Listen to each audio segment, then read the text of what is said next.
तो अगर हमारे ऊपर कोई मुसीबत आती है तो हमें अपने ज्ञान का प्रयोग करना चाहिए या अपने कॉमन सेंस का। तो जानेंगे इस वीडियो में कि मुसीबत आने पर हमें किसका प्रयोग करना चाहिए, नॉलेज या कॉमन सेंस। तो वीडियो को पूरा देखिएगा और हाँ, वीडियो को लाइक कर चैनल को सब्सक्राइब कर लीजिए ऐसी वीडियो के लिए कि जब आपके पास मुसीबत आए तो आपके लिए क्या ज़रूरी हो जाता है, आपका कॉमन सेंस या आपका नॉलेज।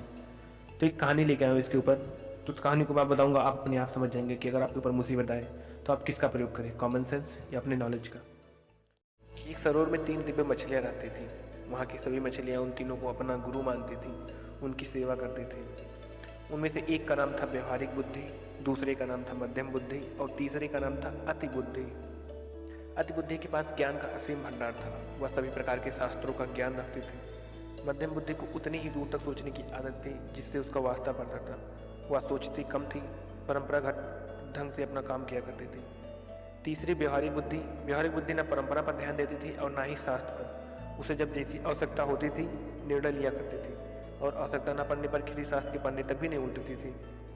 एक दिन कुछ मछुआरे सरोवर के तट पर आए और मछलियों की बहुतायत देखकर बातें करने लगे कि यहाँ काफ़ी मछलियाँ हैं, सुबह आकर इसे हम जाल डालेंगे। उनकी बातें मछलियों ने सुनी। व्यवहारिक बुद्धि ने कहा, हमें फ़ौरन यहाँ से तालाब छोड़ देना चाहिए। पतले स्रोतों का मार्ग पकड़कर उधर जंगली घासों से ढके हुए जंगली सरोवर में हमें चला जाना चाहिए। मध्यम बुद्धि ने कहा, प्राचीन काल से हमारे पूर्वज ठंड के दिनों में ही वहाँ जाते हैं और अभी तो मौसम भी नहीं आया है। हम हमारे वर्षों से चली गई इस परंपरा को तोड़ नहीं सकते। मछुआरों का खतरा हो या ना हो, हम इसे परंपरा का ध्यान रखना है। अति बुद्धि ने घमंड से हंसते हुए कहा कि तुम लोग अज्ञानी हो, तुम्हें शास्त्रों का ज्ञान नहीं है। जो बादल गरजते हैं वे बरसते नहीं है।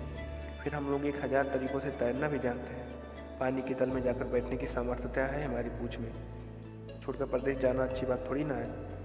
अव्वल तो वे मछुआरे आएंगे नहीं, आएंगे तो हम तैरते नीचे बैठ जाएंगे, उनके जालों में हम आएंगे ही नहीं। एक दो फंस भी गई तो पूंछ से जाल फाड़ कर निकल जाएंगे।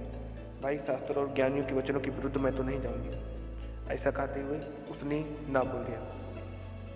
फिर व्यवहारिक बुद्धि ने कहा, मैं शास्त्रों के बारे में नहीं जानती, मगर मेरी बुद्धि थी कि मनुष्य जैसे ताकतवर और भयानक शत्रु की आशंका सिर पर हो तो भाग कर कहीं छुप जाओ। ऐसा कहते हुए अपने अनुयायी और अपने गुरु को लेकर चल दी। मध्यम बुद्धि और अति बुद्धि अपने परंपरा और शास्त्र ज्ञान को लेकर वहीं रुक गई।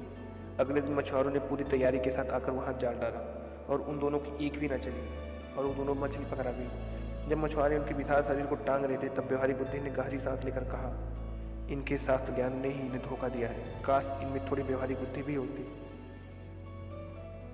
मोरल ऑफ द स्टोरी दोस्तों, व्यवहारिक बुद्धि से हमारा आशा है कि किस समय हमें क्या करना चाहिए और जो हम कर रहे हैं उस कार्य का परिणाम निकलने पर हम क्या समस्याएं आ सकती हैं, यह सोचना ही व्यवहारिक बुद्धि है। बोलचाल की भाषा में हम इसे कॉमन सेंस भी कहते हैं। और भले भी हम बड़े ज्ञानी ना हो, मोटी मोटी किताबें ना पढ़ी हो, लेकिन हम अपनी व्यवहारिक बुद्धि से किसी भी परिस्थिति का सामना आसानी से कर सकते हैं। इसलिए ज़रूरी नहीं है कि अगर आप मोटी मोटी किताबें पढ़ेंगे तभी आप जाके बुद्धिमान हैं। बुद्धिमान वही है जिसे अपनी बुद्धि का प्रयोग करना आता है, कॉमन सेंस का प्रयोग करना आता है। तो कहानी अच्छी लगी तो वीडियो को लाइक करके चैनल को सब्सक्राइब कर दीजिए।